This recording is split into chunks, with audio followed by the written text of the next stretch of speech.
Today we will study about the design procedure of helical gear and the numerical problems on design procedure of helical gear. So students, in earlier session we have discussed about the spur gear design procedure and numerical problems. So I hope you have done well in your chapter of spur gear and practice more and more on numerical problems. So today we will discuss about helical gear and their numerical problem. As you already know that helical gear is that gear which have teeth is inclined on the gear. Okay, it is a cylindrical gear with the inclined tooth on the gear. Compared to spur gear, they have the larger contact ratio and axial in quietness and less vibration and able to transmit large force. So they are used for transmitting large force as compared to the spur gear, and they are quieter than the spur gear. Okay, so this is the advantage of spur gear. They are costlier than the spur gear. Their cost is more, and they can transmit more power as compared to the spur gear. Okay, so the diagram for spur gear is shown in the given presentation. The teeth, as you seen in the figure, that teeth are inclined at certain angles, but in spur gear the teeth are straight, parallel to the axis of the rotation of shaft or parallel to the axis of the shaft. So the difference between helical gear and spur gear is only that the teeth are inclined, and in spur gear the teeth are straight. So in designing of spur gear and in designing of helical gear, the difference is only that in helical gear helix angle is added in all the formulations, but in spur gear there is no angle. Okay, so formulations in helical gear are changed due to helix angle. So this is the design procedure of helical gear, how we can design a helical gear from starting point to end point. So as you seen in the given picture, that first step is calculation of gear ratio. First of all, we have to find out the gear ratio. Okay, and what is gear ratio? Gear ratio is nothing, the velocity ratio. Gear ratio is the velocity ratio. And what is velocity ratio? Velocity ratio is the number of teeth on the follower divided by number of teeth on the driver. Similarly, we can say that number of diameter of the follower divided by diameter of the driver is known as gear ratio or velocity ratio. As you shown in step number 1, that the gear ratio or the velocity ratio is denoted by I in the PSG data design book. This figure is taken from PSG data design book, and I is denoted for gear ratio, and I is equal to N1 divided by N2 is equal to Z2 divided by Z1, where N1 and Z1 is speed or number of teeth of driving gear. Okay, number of teeth of driving gear, and N2 and Z2 is speed and number of teeth of driven gear. So there is one condition mentioned: if number of teeth in smaller pulley is not given in the problem, assume number of teeth on driving wheel for both 14.5 degree involute system and 20 degree involute system of gear, Z1 is equal to 20. So we can assume number of teeth for smaller gear is equal to 20 if not given. Okay, step number 2 is selection of material. In the step 2, we have to select a material for finding the different dimensions. So choose the suitable material for pinion and wheel from PSG data design book, page number 1.9, 1.40 and 8.4 and 8.5 using the I value. By using the gear ratio or velocity ratio, we can easily select a suitable material for pinion and the gear. Okay, if the pinion and wheel are same design only for pinion, if they are made of different material, design for both pinion and wheel. As we earlier discussed about that point, that if gear and the pinion are made of same material, then pinion is weaker. There is no doubt about that, because pinion has shortened in size as compared to gear. If the gear and pinion are made of different materials, then we have to find out which one is weaker section. So that the point is mentioned in the step number second. If they are made of different material, design for both pinion and wheel, then we have to design for both of the gears. Okay, in front of step number second, a point is mentioned: most cases C45 for pinion and cast iron grade 20 for wheel if material is not specified. If the material is not specified in your question statement, then we have to take C45 for pinion, material C45 for pinion, and cast iron grade 20 for wheel if material is not specified. When selecting the material for gear, following parameters taken from the PSG data design book. First point is IS specification of gear. Second point, tensile strength in Newton per millimeter, and Brinell hardness number. These 3 points are must be taken in mind while selecting the material for gear. Okay, and these 3 points must be taken from the PhD data design book. So step number third is selection of gear life. Calculate the gear life based on given data.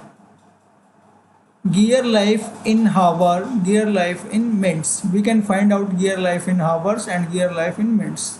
Life in number of cycles is equal to gear life in minutes multiplied by n. N is speed of the gear. Then we find the life in number of cycles.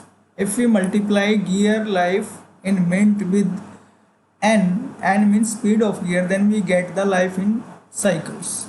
If gear life is not specified in the question statement, then we assume gear life as 20,000 hours.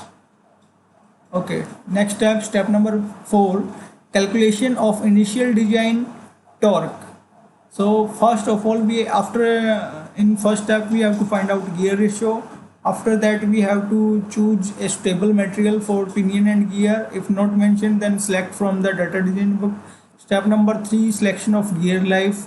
If not mentioned, we have assumed 20,000 hours. Step number 4, calculation of initial design torque. We have to find out initial design torque. And what is the formula for finding design torque? That is equal to mt into k into kd. Okay, where mt, you know that mt is equal to 60p divided by 2 pi n, and mt is torque, p is power, and n is speed of the pinion. Okay, so from PSG data design book, page number 8.15, initially assume k dot kd is equal to 1.3. If the value of k dot kd is not given, then we have to assume this value from data design book, that is 1.3. After finding torque from 60p divided by 2 pi n, we can multiply it with 1.3, we get design torque. Okay, so step number 5, determination of equivalent Young modulus. Step number 5, we have to determine the equivalent Young modulus of gear pair.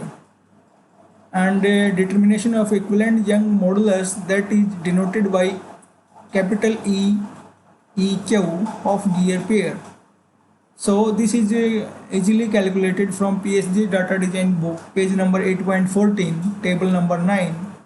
For the given gear material, choose equivalent Young modulus. As we earlier select the gear material, so for the selected gear material, we can easily find out the equivalent Young modulus and convert the unit to Newton per millimeter.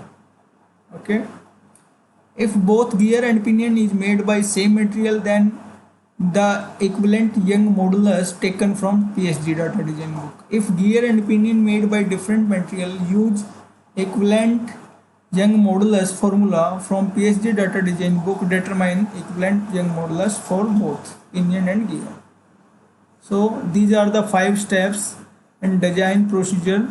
After that, as we earlier mentioned in the spur gear formulas, by finding the tangential load, tangential tooth load, after finding the wear strength, then after finding the static load, wear load.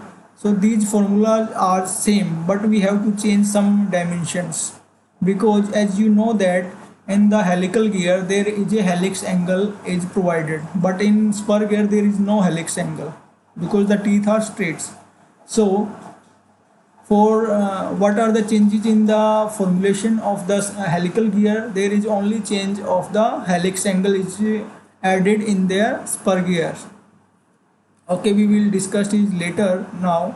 So in the next step we have some nomenclature of helical gears. Okay, so in the first point, transverse circular pitch, that is PT is equal to pi mt. Transverse circular pitch is equal to pi mt, and where mt is transverse module. Okay, transverse module. So module, you know that diameter divided by teeth.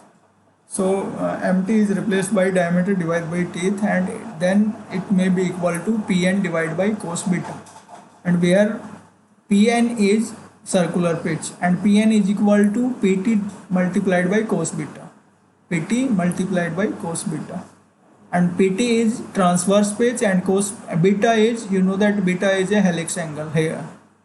And some different boxes, the helix angle is also denoted by xi and maybe by other notations. So the different reference book denote different values with different notations.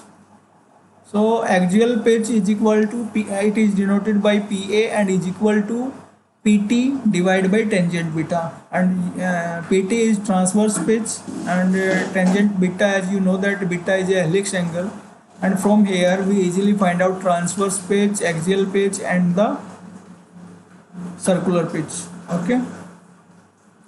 Tooth properties for helical gear. So there are different tooth proportions for helical gear. There are no standard proportions for helical gear.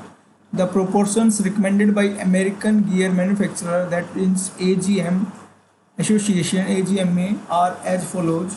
Normal pressure angle 15 degree to 25 degree, and helix angle is 8 degree to 25 degree for helical gear only. Addendum and dedendum. Addendum maximum is equal to 0.8 m o m naught. Dedendum maximum is m naught, nothing m naught. Tooth depth is 2.25 m naught. Minimum clearance 0.2 m naught, and thickness of tooth is 1.5708 m naught. So force analysis of helical gear, as we earlier discussed about the force analysis on the gear tooths are tangential force, radial force, axial force, and torque transmitted. D is pitch circle diameter, and beta is helix angle, AT, and AN is transverse and normal pressure angles respectively. So some more terms used in helical gears are Pn is equal to P divided by cos xi. So here xi is a helix angle, but in earlier we used beta for helix angle, but xi is also used for helix angle. This page is taken from different book. M1 is normal module, M is transverse module, Pa is equal to P divided by tangent xi, and cos xi is equal to tangent An divided by tangent alpha. So these are the terms used in helical gears. And if we have to find out the number of teeth on the pinion or gear, then we have to find out the virtual number of teeth, and virtual number of teeth is denoted by Z dash or T dash. We can say that is equal to T divided by cos cube xi, or we can say that Z by cos cube xi. This is for finding the number of teeth on the helical gear. So students, as you seen that design procedure of helical gear have changes. That changes are shown in this formula. That step number 1 is beam strength. Okay, in step number 1, beam strength is denoted by FBN. In the last session we have denoted beam strength by WT, that is tangential tooth load. So in this helical gear the beam strength is denoted by FBN.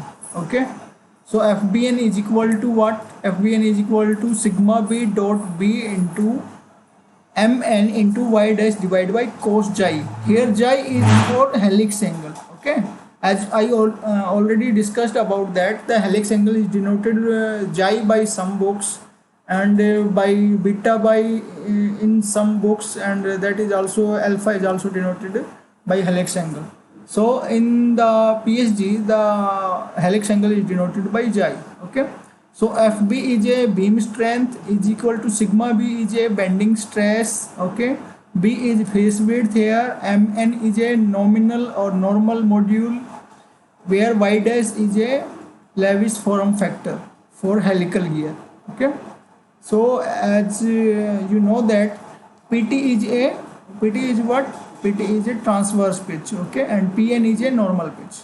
So the difference between the one teeth to the next teeth in the end is known as transverse pitch, and the distance between the two parallel teeths is known as normal pitch.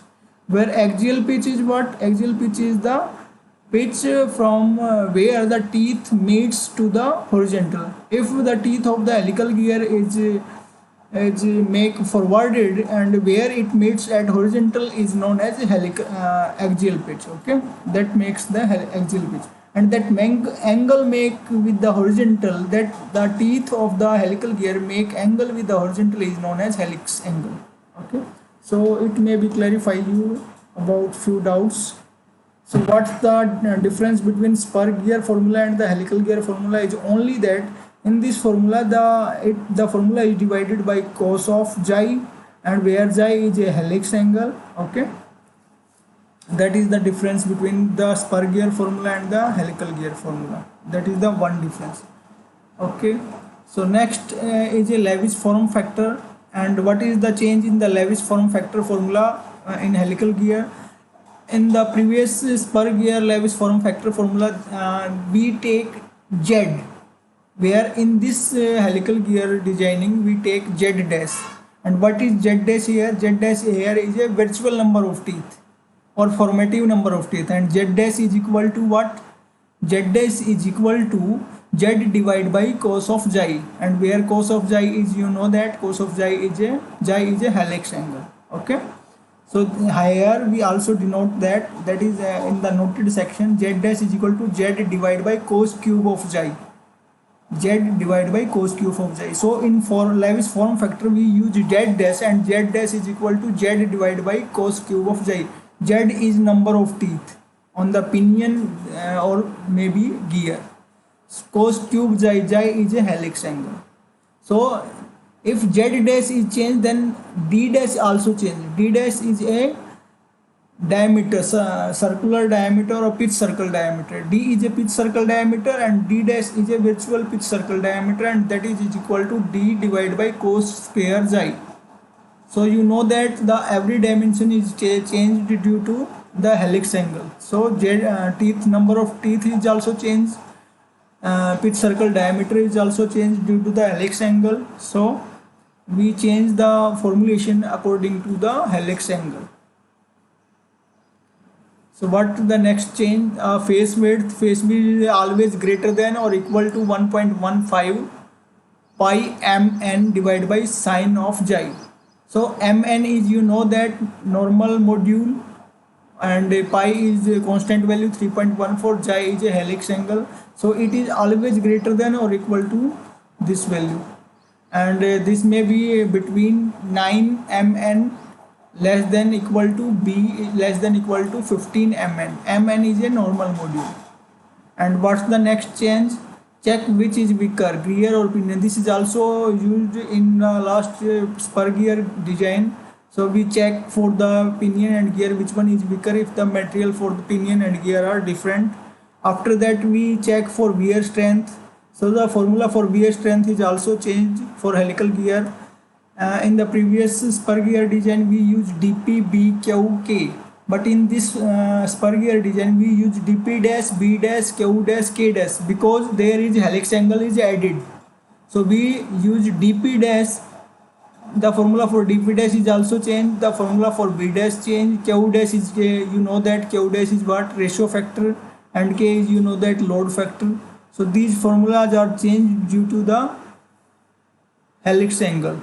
So dp dash, I also mentioned the formula for dp dash in the note section, that is dp dash is, you know that dp dash is, what is dp dash? We already explained about the dp, that is the pitch circle diameter of pinion. P is for pinion and dp is for pitch circle diameter. So dp dash is equal to virtual pitch circle diameter is equal to dp divided by cos square xi, and b dash, you know that face width, virtual face width is equal to face width divided by cos of xi.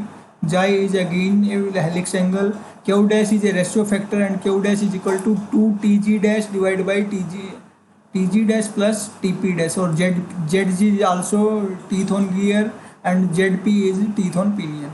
So this is also is equal to 2 Zg divided by Zg plus Zp. Okay, these are the changes in the formulation of helical gear, designing of helical gear due to the helix angle. So these are the changes.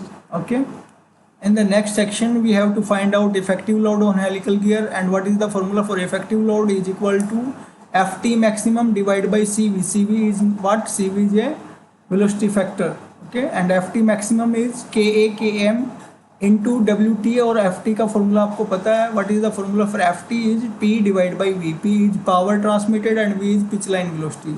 Okay, and from here we can find out effective load, and one more option, if we can find out other option by effective load, and effective load is also find out by Ft maximum plus Fd, and Ft is a dynamic load. In the previous spur gear we use denote by Wd with, for dynamic load, and formula for dynamic load is 21 V Bc cos square xi. Cos square xi is used for helical gear, plus Ft maximum bracket close cos xi divided by 21 V plus Bc cos square xi plus Ft maximum on root.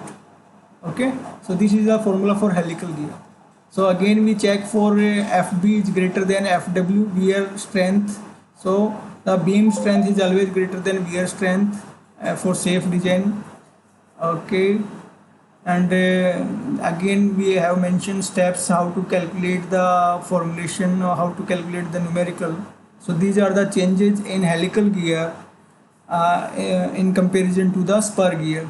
So the only difference between the helical gear design or the spur gear design is that the helix angle is used or added in the formulations of face width, tangential load, wear load, dynamic load. So these the helix angle created the difference, and that is the only difference, because helical gear have the inclined teeth and the spur gear have the straight teeth. Okay, I also solved one numerical in the session, so you may get the better idea there.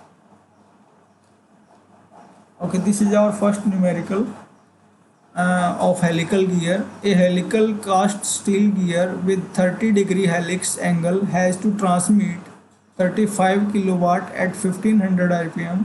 If the gear has 24 teeth, determine necessary module, pitch diameter, face width for 20-degree full depth teeth. The static stress for cast steel may be taken as 56 megapascal. The face width is 3 times the normal pitch. What would be end thrust on gear?